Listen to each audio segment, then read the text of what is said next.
Okay, f4, d5. We'll play knight f3 here. Classic birds opening. Play b3 here. Had to go pack some things up. All right, so b3. We could play bishop b5. Standard stuff. This guy's from Paraguay. That is a cool flag. Big fan of Paraguay. Paraguay is one of my favorite countries. All right, we'll just castle here. Oh, actually, I'm supposed to take. That's my bad, but okay, he burned a move. That's good. Yeah, normally I think the theory goes that you're supposed to take here. At least according to my course, you are. All right, we'll play 95 now. Bro just wasted a tempo. Thanks for the tempo, bro. Yeah, ideally we'll get the chop here. He should defend it. He should play either rook c8 or queen c7. Okay, perfect. We're getting the chop. We should probably stop him from playing c4. Let's play c4 ourselves. Going to put the knight on c3 and a4. I guess dude has to try d4 here, but then we could play queen f3, e4. This is a very tough position already. He's doing that. These pawns are going to be terrible, though. Let's play bishop e5, poke in here. Yeah, this looks unbelievably difficult for him. Bishop d6. All right, I'll play... Well, wait, should we play knight c3 or queen a4? Let's play knight c3 here. If he takes, we just take back. No issues there. There. I could take and play knight e4 if I wanted. What is the idea here? Yeah, what are we actually playing for here? This is interesting. So on the one hand, I think white has to be a bit better here. Just there are way too many weaknesses here. But on the other hand, we need to be a little careful because takes. There could be some pressure down the d file at some point. I like the idea of this. I like the idea of trading off and then playing knight e4 because then he's left with this really bad bishop here. Yeah, it's a little precarious. I actually don't really know what the right move is here, but it looks like it's interesting. Yeah, let's just take here. And knight e4, hitting these two, queen e7, and now I'm going to play queen a4. This is my idea. If he plays e5, we have f5. If he plays f5, rook b6 is okay, but now I'm going to play rook b1. We're trading off the rooks. So this should be good. I'm wondering if I need to worry about f5 at some point. I don't think so. If f5, I could always play knight f2, knight d3, or knight g5, knight f3. We should be rerouting around this weakness here if they push f5. Yeah, okay, let me play rook b3. Just maintain the pressure. I can double up now if need be. f5, all right. This guy's going for it. f5 weakens a lot of squares, though. I could play knight g3 to really stop e5. I don't think I need to worry about e5, though, actually. We could play knight f2. This is really weird. Maybe knight g5 is better? I don't know. Knight g5, knight f2, both of these make sense because knight f2 is going around to this square, knight g5 is going around to this square. I think against e5, I should keep the diagonals as close as possible and play g3 there. Yeah, I'll play knight f2. I'm not really sure what's happening here though, honestly. I don't think I could be worse. All right, is he going to play queen b7 here? Is that his grand plan? I'm just looking for a way to break through, right? If I can ever break my queen underneath here, I'm going to start taking all these pawns. And then he's going to be left with even more weaknesses. All right, what is that? What's that move about? If I take here, I guess he's taking here. What's bro up to? I could play knight d3. I guess he's going to take this long term. I'm not really sure what I should be worried about here. Let's play rook a1. I'm going to put the rook on a2 just to defend this. Very weird position at the moment. Yeah, maybe rook a1 was just a waste of time, though. If he plays rook b6, I don't see what I'm going to do. All right, if I play rook a3, rook b6, queen a5, and then I can reroute the queen to c3, that looks good. Let's start with that. He can take on d2, though. Maybe if bishop c7, I should play d3, but then I'm weakening my dark squares a bit. e5, I'll have to play g3. Things are getting a little precarious. I think I have to be a lot better here, though. His pawns are just way too fractured, but it's It requires a master class in patience and poise. Okay, what is that? What is that about? Let's just bring the queen back to c3. I'm going to play knight d3 next. This looks good. There. What is man doing? Okay, we'll play knight d3. Gonna attack this. Bishop f6 I can even take here. Okay, I could take, he takes, I take. He plays bishop b4. No, I'm losing then. That's not good. Could play queen a5 here. He takes on b3. I take on c5. He throws in a check. Yeah, wait, what if I just retreat my queen, how is he going to defend this? Well, what's his grand plan here? This is a very weird position. This is an extremely weird position. You know, I'm looking at it now and I'm realizing I should have been playing for e4, e5 at some point. If I could push e4, maybe not in this exact position, but in one in which his bishop has already abandoned this diagonal, then that could be very good.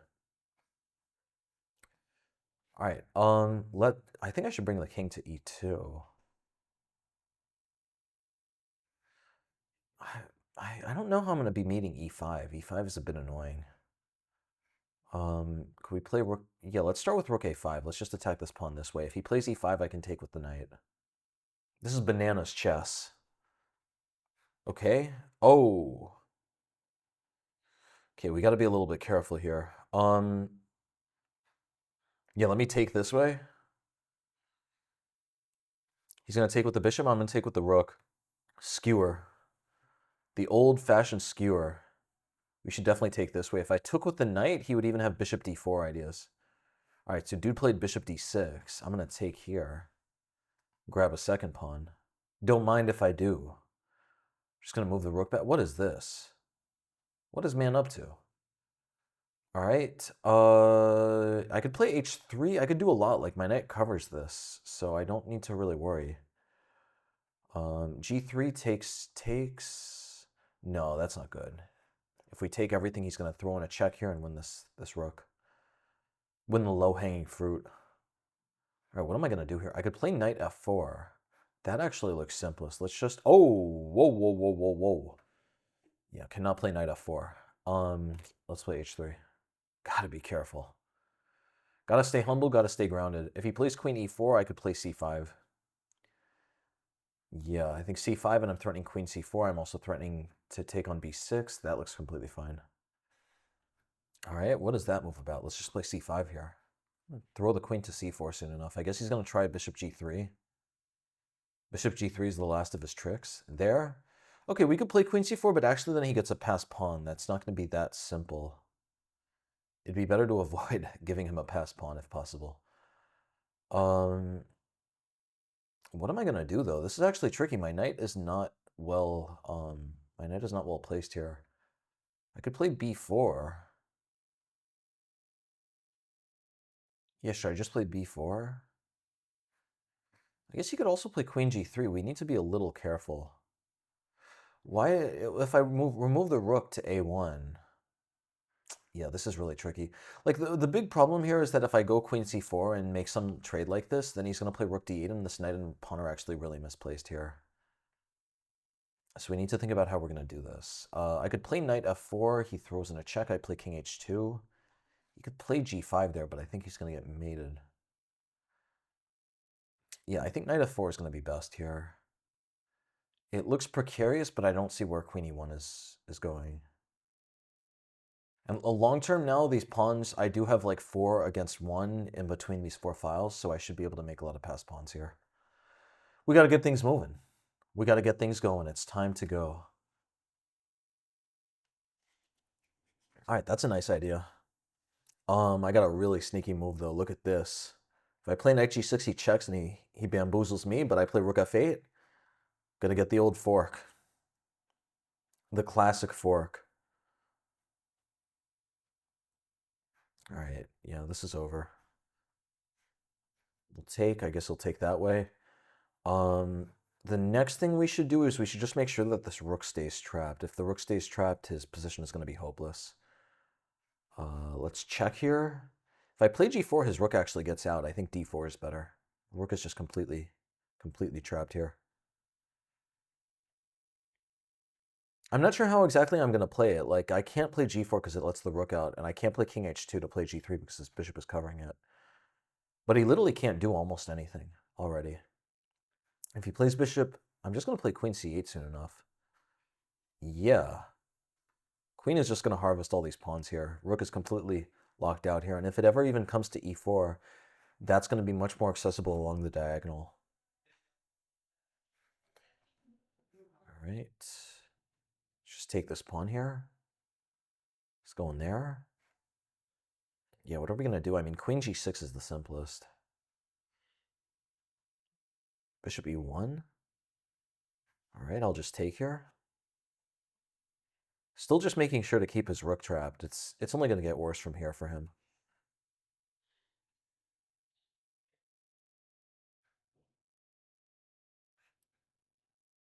All right, what are we going to do? Let's play queen e4 check. I'm just going to slowly trap him. Queen e4, g3, rook h3, and king g2. There are a ton of other moves that win here, but this is the simplest. This rook is trapped.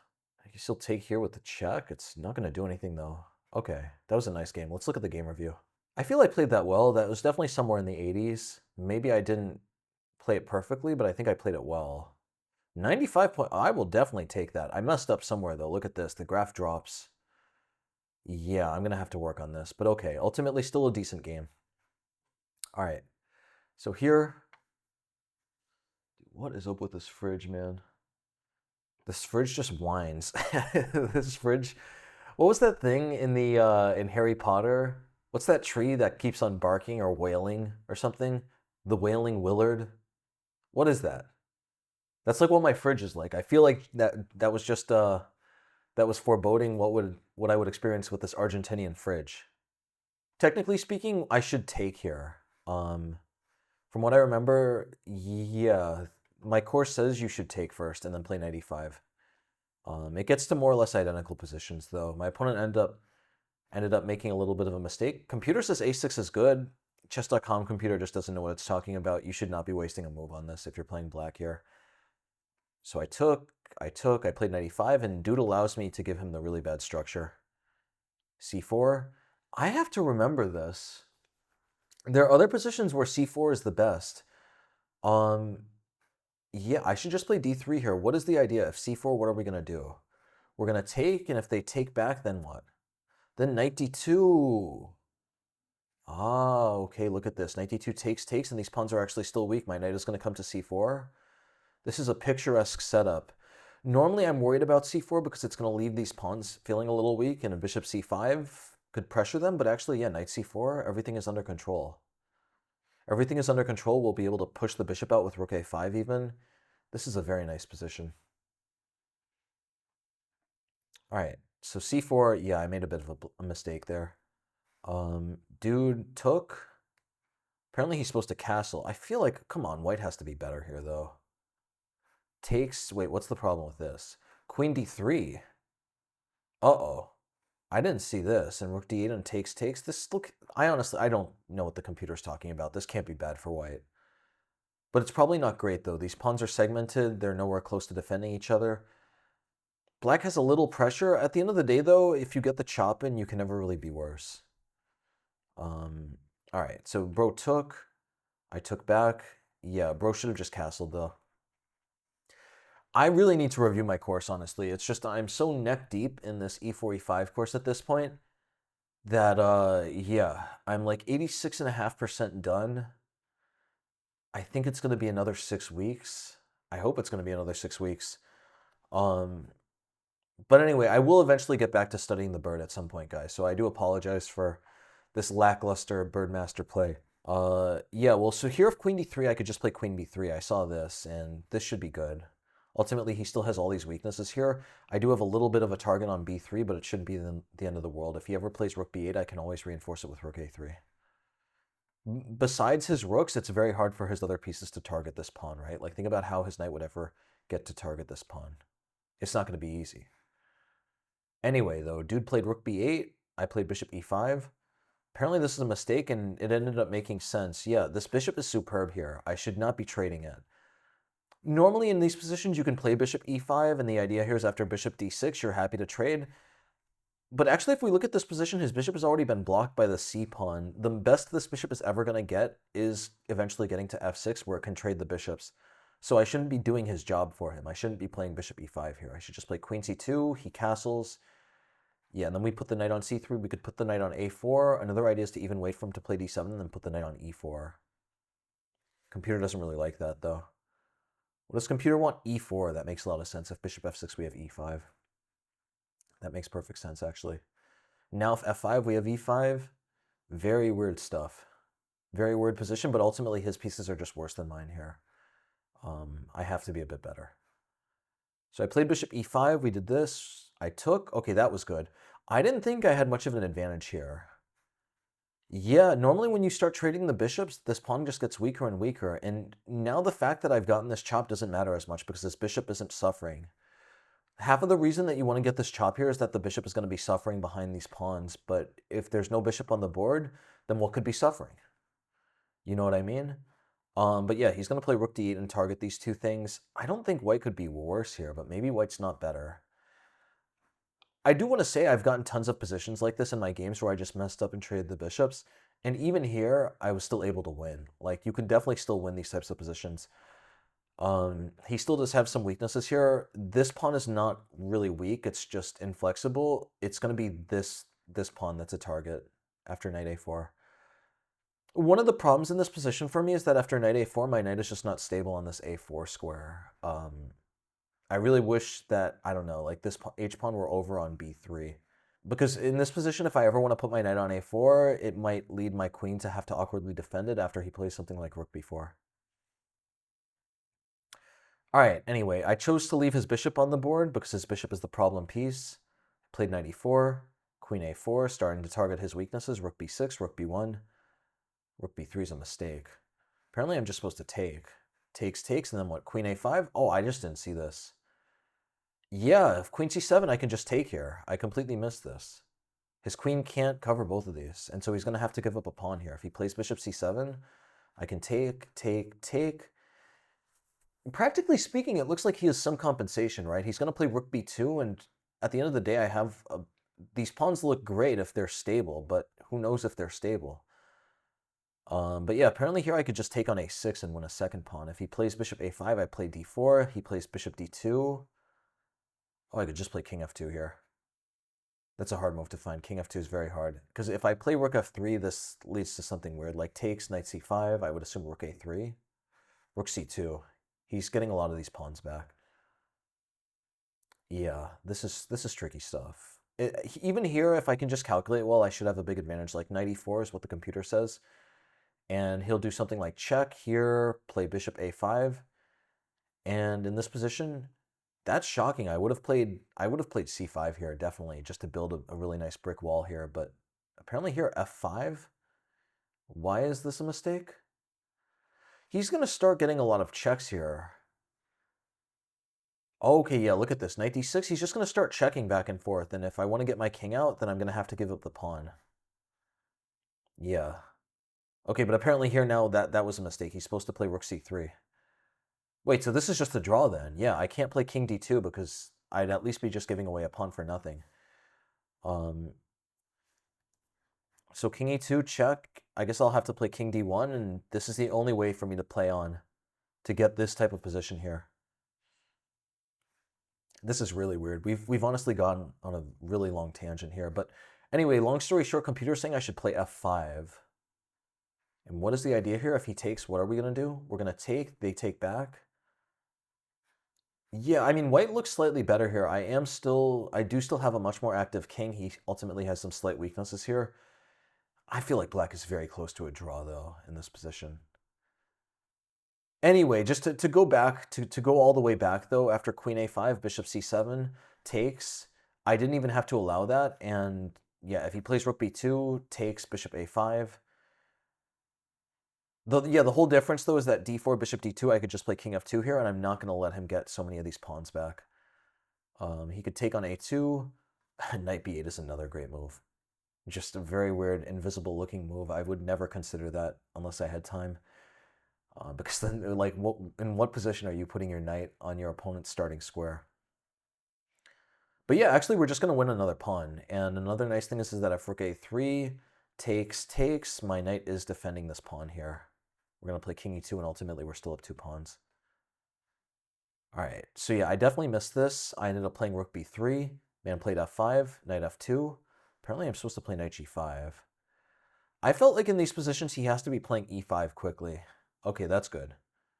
My intuition was correct. Look at that. He has to play e5 either now or even in this line. It's still very close. In all of these variations, he needs to play e5.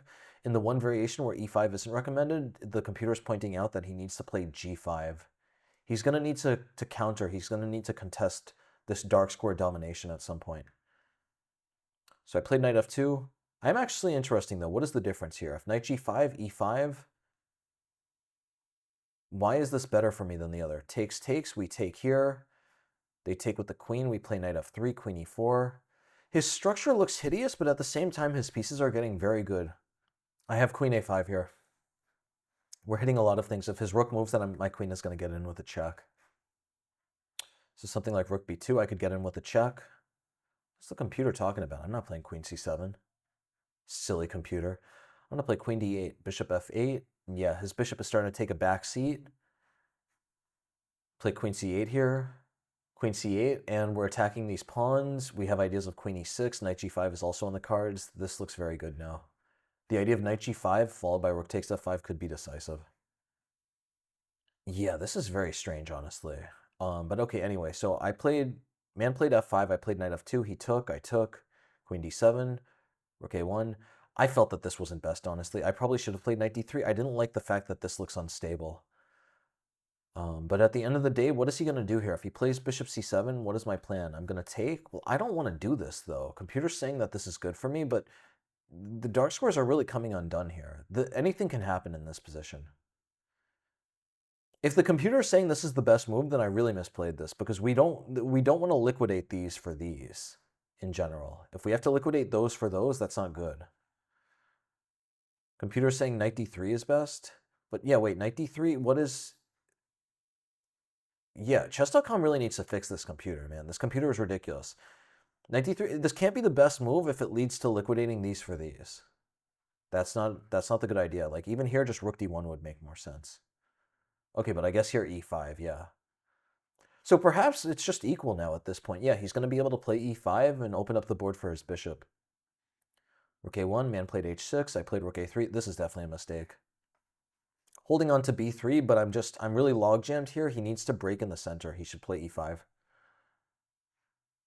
I thought I would just make something up on the spot here and I would be okay, but yeah, it's definitely getting risky. I should play g3. He takes. I was going to take back with g, but actually, yeah, g5. Takes, and dude has a lot of pressure here. Dude has ideas of queen h7. Dude has ideas of g4, g3. Bro has ideas of f4 and takes and maybe queen f5. Yeah, ultimately, I'm in a logjam over here, and it's going to be 5 moves before my queen can get over to the king side.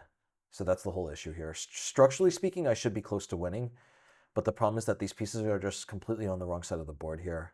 If I could teleport the queen to somewhere like c3 and the rook to f3, I would probably be winning. Because at that point, then he would just have too many weaknesses everywhere, and my pieces would be able to hit everything. All right. So yeah, rook a3. Man played rook b6. I played queen a5, queen b7. Yeah. So bro slipped up a lot. Rook b6, queen a5. Already now he's in a bit of trouble. Queen c3. Got my queen out. Protecting b3. Fixed my knight. Yeah. Now he's definitely in the dragon's den here. Queen e7. I played rook a5. Targeting this. Targeting this. He plays e5.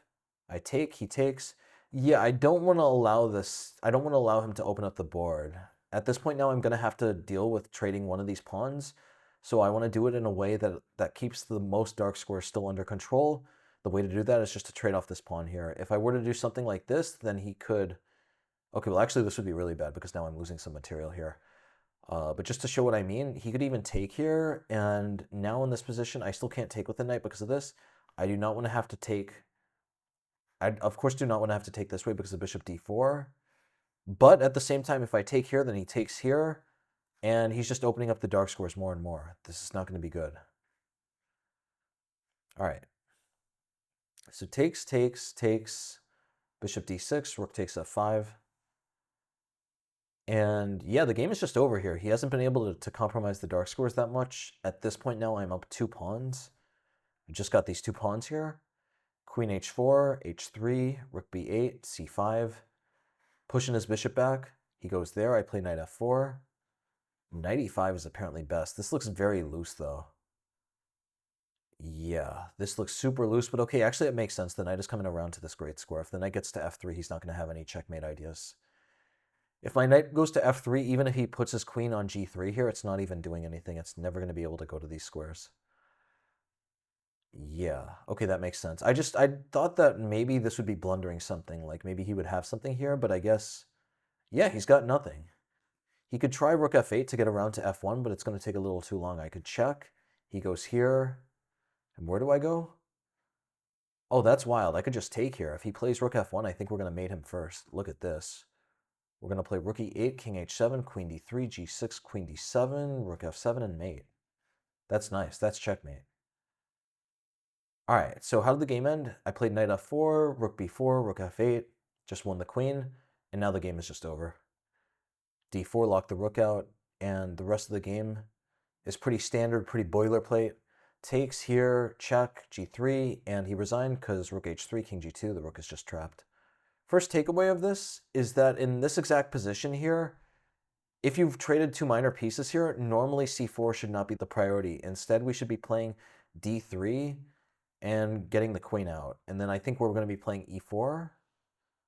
Yeah, long term, I think we're going to be playing e4. But yeah, just long story short, you do need to be a little careful about c4.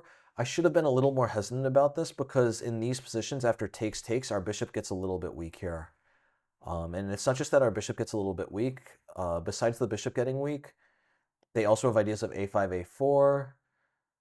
Even this honestly should still be better for white, but yeah, things get a little tricky. So this is the main takeaway. In a lot of these positions, once you get the chop, the best thing their bishop can do is exchange it for your bishop. And so because of that, I should not have wasted time to trade off their bishop with bishop e5, because after this, they're going to play bishop d6, and a trade of bishops is inevitable. It was just by the skin of my teeth that I managed to get the bishop out. But it doesn't matter, though. Bishop e5 is still dubious. We want to keep the bishops on the board. This bishop could have been a monster if I had just kept it here and instead played something like queen c2. Time to go!